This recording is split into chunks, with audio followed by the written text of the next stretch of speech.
قصہ کچھ عجیب ہے کہ ایک شخص کو دعا مانگتے ہوئے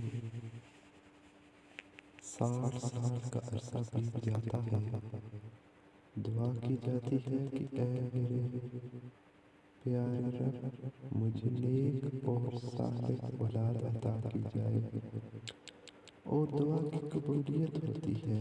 84 سال کی عمر میں شدت سے مانگی گئی بڑھاپے کی محبوب اولاد، اور پھر حکم ربانی ہوتا ہے کہ اے میرے نبی، اسے میری راہ میں قربان کر دو۔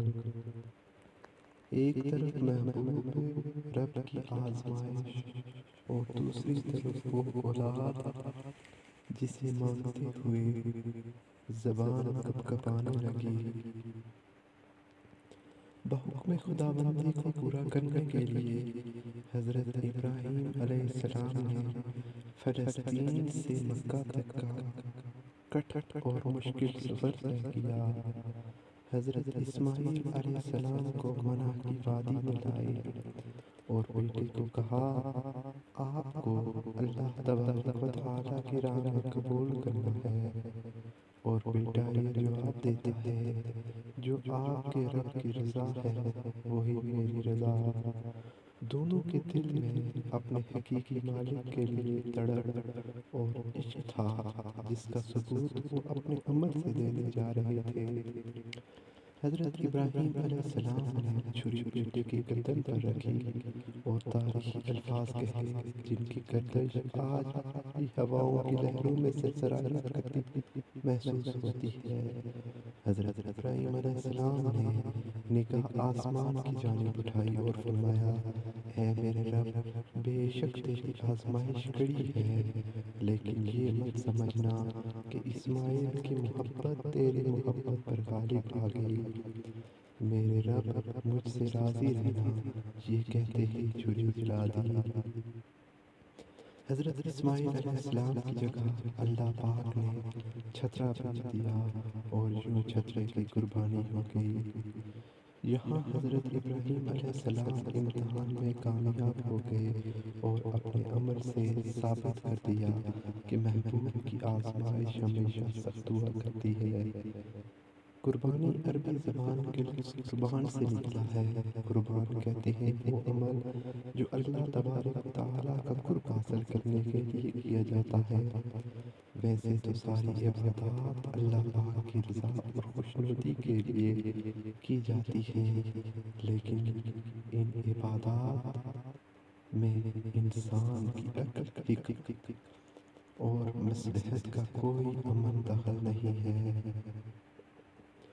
قربانی 10، 11 اور 12 ذی الحجہ کو ہی کی جا سکتی ہے۔ اس کے بعد اگر کوئی قربانی کرے تو وہ بھی صدقات میں شامل ہوتی ہے۔ اسے ہم قربانی نہیں کہہ سکتے۔ ہر سال لوگ اپنی استطاعت کے مطابق مختلف جانور ذبح کر کے سنت ابراہیمی کی یاد تازہ کرتے ہیں۔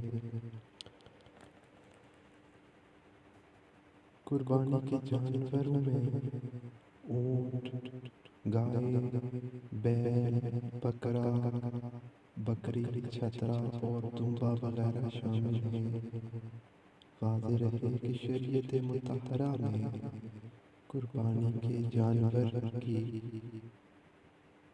قربانی درست ہونے کے لیے ان کے لیے ایک خاص عمر متعین ہے، یعنی بکری کی عمر 1 سال ہو، اونٹ کی عمر 5 سال، گائے، بیل اور بھینس کی عمر 2 سال۔ البتہ دمبا یا بھیڑ 1 سال سے کم ہو اور اتنا فربا ہو کہ دیکھنے میں سال بھر کا معلوم ہوتا ہو تو اس کی قربانی جائز ہے۔ تمام جانوروں کی عمریں اس سے کم نہ ہوں ورنہ قربانی جائز نہیں۔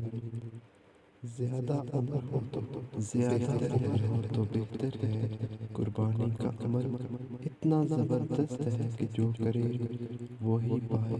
قربانی کی ایک فضیلت تو یہ ہے کہ جیسے ہی قربانی کے جانور کے خون کا پہلا قطرہ زمین پر گرے گا، اللہ پاک قربانی کرنے والے شخص کی بخشش فرما دے گا۔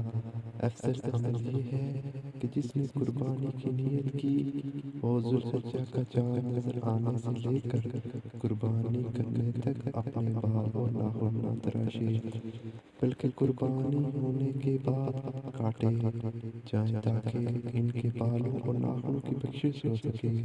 اگر کوئی شخص قربانی کی استطاعت نہیں رکھتا تو وہ یہ عمل کرے۔